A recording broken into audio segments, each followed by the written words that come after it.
এরপরেও তোমরা যদি কেউ ওকে ফোন দাও তাহলে আমি এমন জায়গায় চলে যাব যেখানে কোনো ফোন থাকবে না। বাবা তুমি সবসময় আমার সাথে এরকম করো, আজকে তোমার এসব করতে হলো, এই জন্য তোমাদেরকে ভালো লাগে না। আর আমার ফোন নিতে কেন? ফোন না নিলে তো আমি এরকম করতাম না। আমার ফোনটা আমাকে দাও, নাহলে কিন্তু আমি এক সেকেন্ডও থাকবো না বলতেছি। অনেক হয়েছে। ভাইজান এই সময় কেউ মোবাইলের দোকান দেয়? সবার পকেটে পকেটে মোবাইল। এই দোকানটা যদি আমরা বাজারে দিতাম কি ব্যবসাটাই না হইতো। এই দোকান আমার বাবা চালাইতো, এখন আমি চালাই, কয়েকদিন পরে তুই চালাবি। এত সুন্দর দোকান আমি প্রতি মাসে রং করি।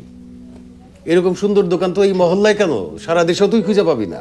সুন্দর দোকান দিয়ে কি করবা? কাস্টমার নাই। এটা কি বিদেশের স্বামীর সাথে কথা বলে? সারাদিনে একটা কাস্টমার। আব্বা আমি এত কিছু বুঝি না, আমার একটা নতুন বিজনেস আইডিয়া আসছে, টাকা দাও, আমি বাজারে দোকান নেব।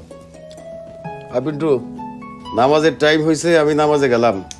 দোকানটা তুই দেখিস আর খেয়াল রাখিস, তুই ছাড়া আর ক্যাশের জন্য কেউ হাত না দেয়।